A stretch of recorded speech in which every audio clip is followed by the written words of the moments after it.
Bismillahirrahmanirrahim. Alhamdulillahi rabbil alamin.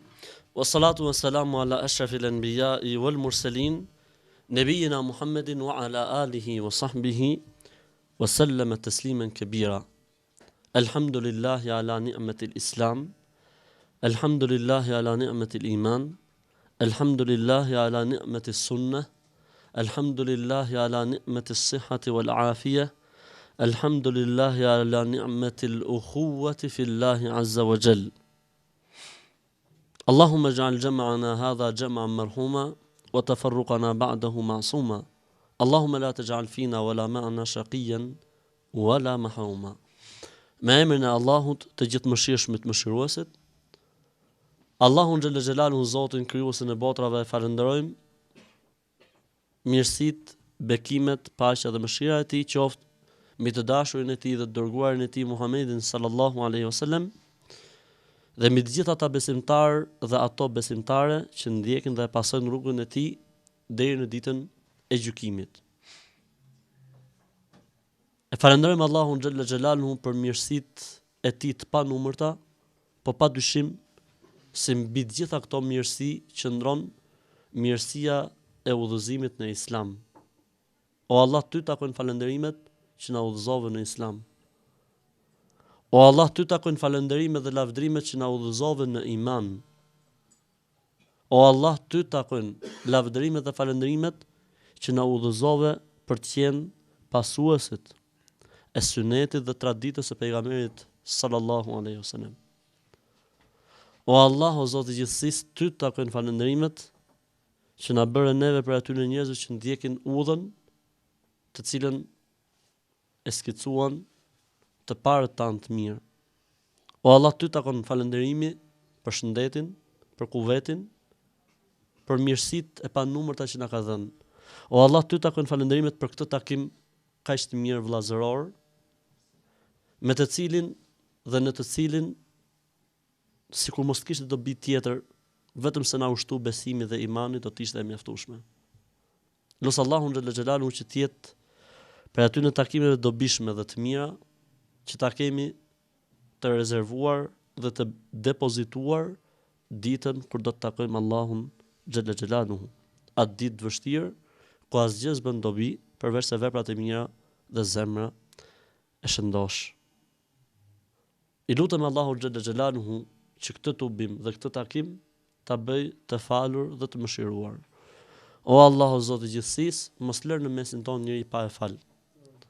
O Allah, mos lër në mesin tonë njëri pa e mëshiruar. O Allah, mos lër në mesin tonë njëri pa e udhëzuar dhe pa e drejtuar. Allahumma ij'alna hudatan muhtadin. O Allah, na bëj neve të udhëzuar në vetët tona dhe udhëzues për të tjerët në të drejtën, drejt kënaqësisë tate, drejt fesë tate, drejt xhenetit tënd. Amin.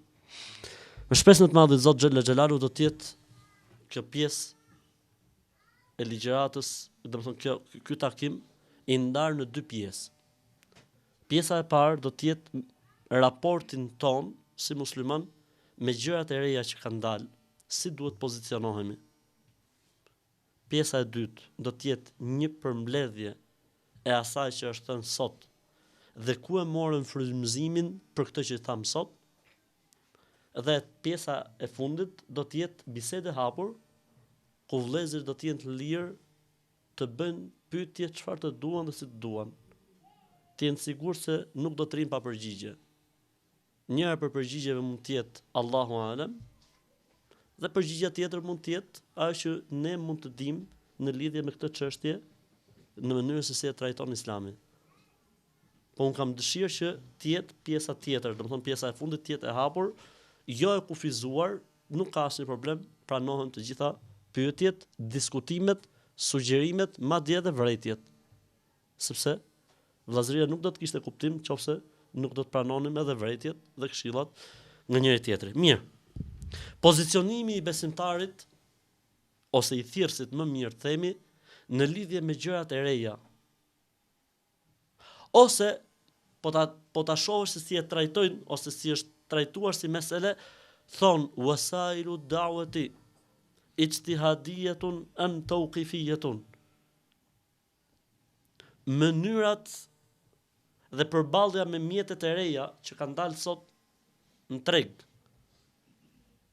mund të përdoren për ftesën e njerëzve në fe, apo mënyra se si duhet ftohen njerëzit në fe është hyjnore, e kufizuar në atë që ka thënë Zoti dhe në atë mënyrë që ka përmend Zoti, në atë që ka thënë pejgamberi sallallahu alajhi wasallam dhe në atë mënyrë që ka përkufizuar pejgamberi sallallahu alajhi wasallam, apo çështja është e lirë, çdo njeri mund të ftojë si të dojë, mund të përdorë çfarë të dojë, e rëndësishme është që njerëzit të udhëzohen në fe. Normalisht, diskutimi mbi këtë tematik na ka dhënë 3 interpretime interesante. 2 ekstreme dhe një të mesëm. Ekstremi i parë, ata të cilët thanë jo absolutisht nuk mund të ftosh vetëm sa në atë mënyrë dhe në atë formë që ka thonë Zoti me tekst, ose që ka thonë pejgamberi sallallahu alajhi wasallam dhe përndryshe përdorimi i çdo gjëje tjetër. Është bidat, është humbje, është dalalet etj etj. Mirë, po këto vetë janë përplas me shumë probleme. Janë përplas me kamerat, janë përplas me televizorat, nuk kam qëllim janë përplas i kanë me kokë. Pra me kuptimin që problem. Çfarë përgjigje do të japin për televizorat? Çfarë përgjigje do të japin për emisionet? Çfarë përgjigje do të japin për radiot? Çfarë përgjigje do të japin për internetin? Çfarë përgjigje duhet të japin? Kanë shumë probleme. Ky është një mendim ekstrem, pavarësisht se mund të ketë për dietarëve që kanë thënë. Si thotë ekstrem, ndërkohë që e ka thonë filon për dietarëve, po subhanallahu përderisa është për dietarëve do thotë se nuk është profet. Sepse në krahun tjetër ke një mendim tjetër që do të thotë se nuk është çështja e mbyllur me ixhma. Ti ishte e mbyllur me ixhma, nuk lejohet fare ta diskutojmë këtë punë, themi është mbyllur kjo punë. Po themi që është një mendim shumë ekstrem, i cili mbyll dyert përballë të res, përballë zhvillimit, përballë ndryshimeve dhe i kthen njerëzit në metodat klasike të ftesës në fe. Kemi ekstremin tjetër, i cili ka hap dyert, themi ne e përdorim si shprehje në 14 nahit. Domethënë, bëj çfarë të dush, si du, e rëndësishme të uzohen njerëzit në fe. Se si, qysh, tek, çfarë përdor, si përdor, s'ka problem. Dhe unë mendoj se ky është një mendim prap ekstrem. Sepse nuk ka bërë asnjë lloj kufizimi. Ndërkohë që e mesmja e artë mes këtyre dy ekstremeve është ai që merr gjysmën e mendimit të parë dhe e bën pjesë të mendimit të tij, dhe gjysmën e mendimit të dytë dhe e bën pjesë të mendimit të tij dhe largon ekstremin e skajshëm. Që është njeriu duhet të përmbahet në mënyrën se si i fton njerëzit dhe duhet përballet me mjetet e reja të informacionit, të teknologjisë, ti përmbahet orientimeve që Zoti xhelalu ka dhënë dhe i dërguari i tij sallallahu në parime. Dhe nëse këto gjërat e reja, mjetet e reja i përdor duke mos pas përzierje në haram, absolutisht janë të lejueshme. Janë të lejueshme sepse këto çështje janë ijtihadije. Çdo thotë ijtihadije, janë lënë të lira që njerëzit të sjellin mënyra dhe forma. E rëndësishme është që këto mënyra dhe forma mos të bien ndesh me parimet e Islamit. Mos të ketë në këto mënyra dhe në këto forma apo në këto mjete harame. Dhe në momentin që nuk ka harame, në momentin që nuk shkelen kufit që Zoti ka përcaktuar, atëherë ai që e ndalon duhet të sjellë argument. Ai që e ndalon duhet të sjellë argument. Nëse do të ishte çështja që duhet kufizoheshin format dhe mënyrat, sipas asaj tradicionales, do të kishte ardhur një tekst i cili do të thoshte dhe nuk lejohet që të dilet nga këto forma dhe mënyra, pik. Mënyra se si ne komunikojmë dhe ndërtojmë marrëdhëniet tona me të rejën, janë çështje që nuk kanë të bëjnë me adhurimin. Nuk ke të bësh këtu me adhurim. Këtu ke të bësh me mënyrën se si ti përballesh me diçka që mund ta përdorësh në dobi të fesë ose jo.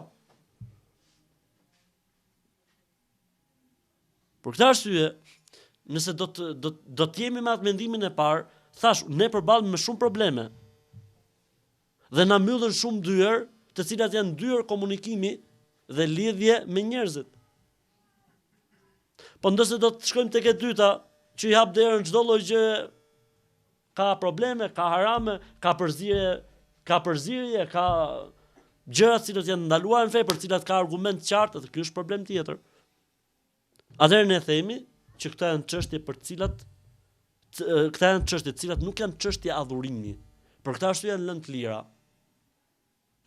Dhe përderisa janë lënë të lira, atëherë duhet të jenë brenda kufive që ka përcaktuar sheriati. Dhe në momentin që nuk shkelen kufin që ka përcaktuar sheriati, përdorimi i tyre është halal, përdorimi i tyre është i lejuar, përdorimi i tyre është i pëlqyeshëm, dhe ndonjëherë përdorimi i tyre bëhet obligativ dhe detyrë. Nëse nuk i përdor, je gjunafçar. Kjo është e sakta dhe kjo është e drejta dhe kjo është ajo për cilën po të lexosh fetvate ulemave të mëdhenj dhe dietarëve të mëdhenj, për Zotin o vëllezër, të gjithë dalin në këtë përfundim. Dalin me këtë përfundim me fjalët e tyre dhe dalin me këtë përfundim, pra me fetvat e tyre, dhe dalin në këtë përfundim me veprat e tyre dhe sjelljet e tyre. Çfarë i ka çuar këta njerëz që tregojnë kaq të ashpër me këto situata? Unë mendoj se janë dy gjëra. Njëra, mënyra se si dikush ua ka servir këtyre njerëzve situatën. Ka të bëj shumë mënyra se si i serviret një hoxhe apo një dietar i situata. Varet se çfarë qëllimi ka pyetësi. Ka njerëz që shkojnë tek hoxhallarët dhe tek dietarët me qëllim të caktuar. E ka përgatitur dhe e ka stisur pyetjen në atë mënyrë dhe në atë formë që ai don prej hoxhës të dalë një përfundim të caktuar. Edhe e merr përgjigjen që ai don.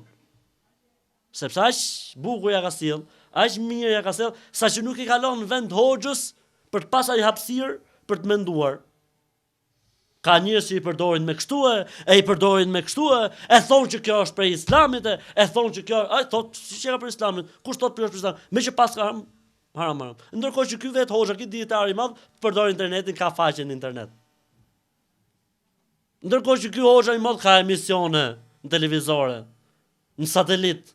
Më zotni ti thu? Çfarë ka përdor pejgamberi sallallahu alajhi wasallam?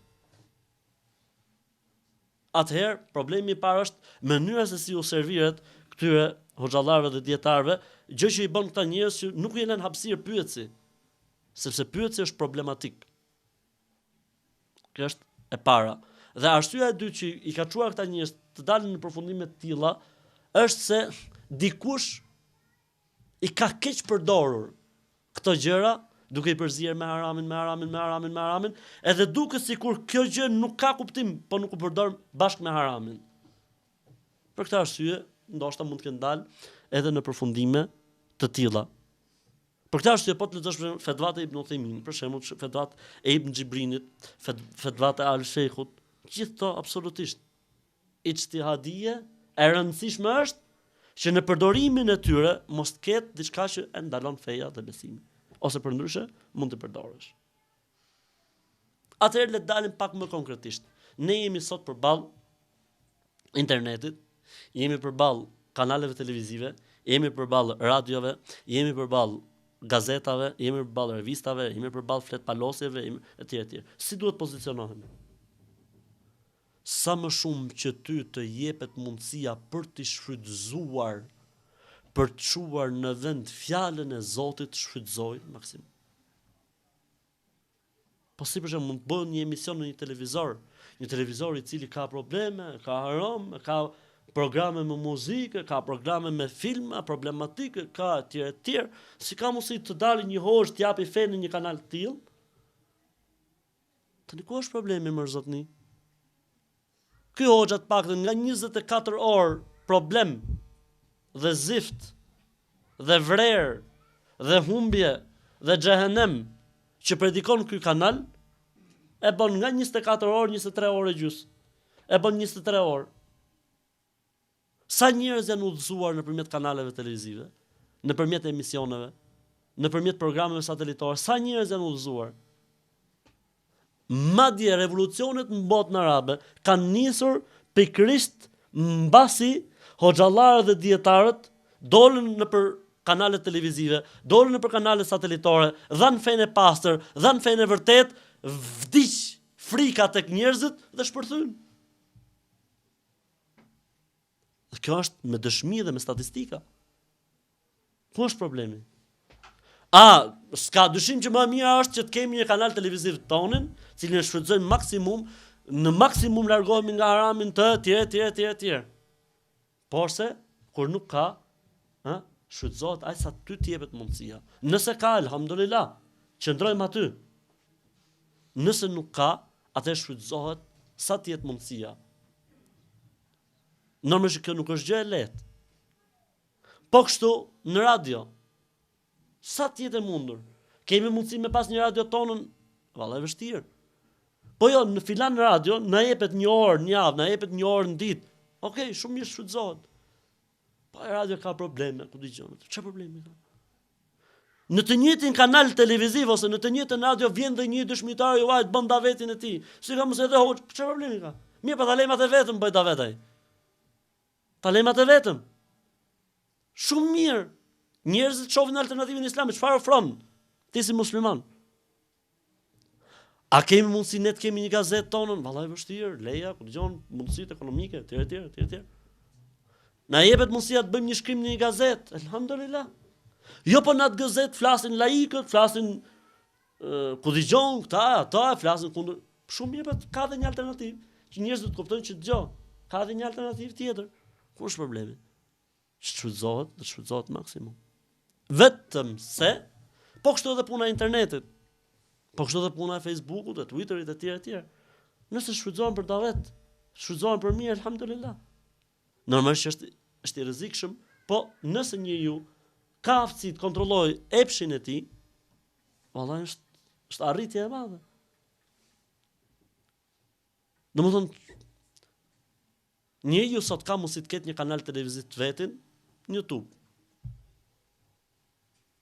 Ke mundësi të bësh ti lajme, ke mundësi të bësh emision, ke mundësi të thush çfarë të dush ti, çfarë do zemra dhe shpirti. Ke mundësi apo jo? Në YouTube. Hap një llogari, fut aty çfarë dush, incizo veten tatë. Ke mundësi ti me pas gazetë elektronike, ke mundësi ku? Facebook.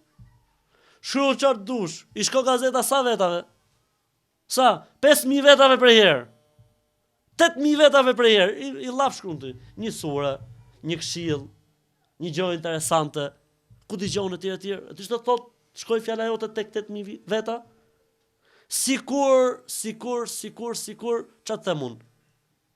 1% nga këto 8000 veta ta lexojnë këtë lajm. Sa i bjer 1% i 8000 vetave? 80. Pse pak është? 80. Po sikur të jetë 10% i këtyre 8000 vetave që e lexojnë këtë lajm, që ndikohen për këtij lajmi, që i nxit ky lajm për diçka tjetër, apo flasim për ta vetin. Vetëm se njerëzit që përballen me televizionin, njerëzit që përballen me radion, njerëzit që përballen me debate televizive, duhet të jenë njerëz të aftë. Duhet të jenë njerëz të ngritur intelektualisht. Duhet të jenë njerëz që e kapin situatën në ajër.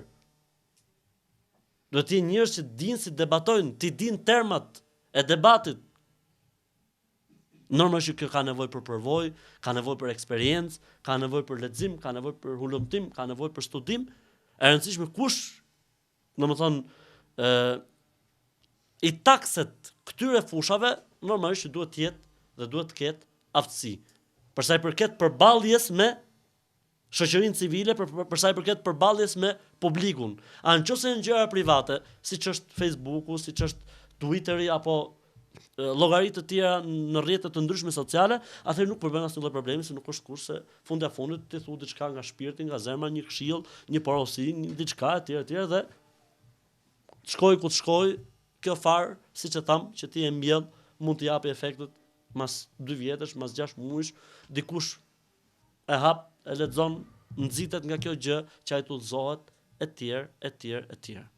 Atëherë ky duhet të jetë pozicionimi ynë ndaj të rres, prej zhvillimit, prej teknologjisë, prej çdo gjë që është sot në jetë dhe jetojnë njerëzit me të dhe mënyra se si duhet pozicionohemi ne si musliman karshi saj. Kjo ishte pjesa e parë e mësimit dhe pjesa e dytë, ose e kësaj që unë kisha ndërmend toja, pjesa e dytë është një përmbledhje e shkurtër për atë që ne tham. Unë kam thënë edhe në fillim, u thash që inspirimi për këtë që u tha gjithë sot është një ajet kuranor. Allahu xhalla xhelalu thot: "Qul hadhihi sabili ad'u ila Allahi ala basiratin ana wa man ittaba'ani." Thuaj o Muhammed, thuaj njerëzve, kjo është rruga ime, feja ime, besimi im, mesazhi im, në të cilën ose në të cilin unë i ftoj njerëzit te Allahu, dhe këtu s'ka ardhur argumenti, ala basiratin, me dije, me argument, i ndriçuar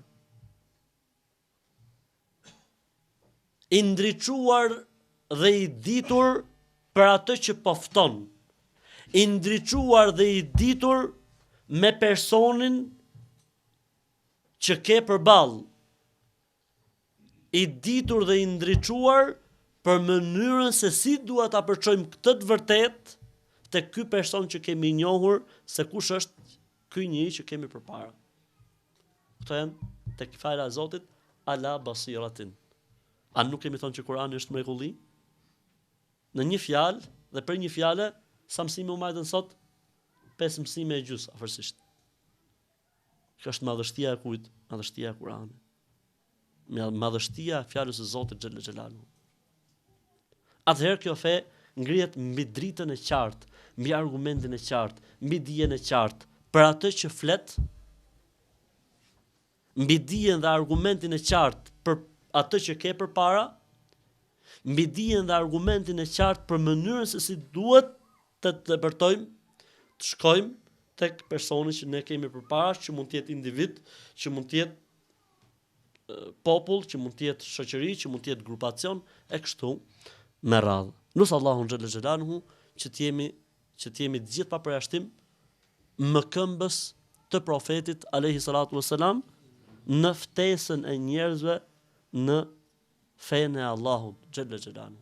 Nusë Allahun xhalla xhelaluhu që të jemi ata njerëzit e mirë, njerëzit e dashur, njerëzit e butë, njerëzit e urtë, njerëzit e dhimbshur që presin nga momenti në moment që t'i marrin njerëzit për dorë e t'i çojnë tek Allahu xhalla xhelaluhu dhe t'u tregojnë se kush është Allahu, kush është Islami dhe çfarë përfiton një njeri i cili bëhet musliman me urtësi, me kujdes, me qetësi në bazë aty në parimeve dhe këshillave që ne kemi mbajtur sot dhe që do të jenë edhe nesër inshallahu taala. Lutë Allahun xhalla xhelaluhu me emrat e tij të bukur dhe atributet e tij të larta të na falë dhe të na mëshirojë të gjithëve pa përjashtim.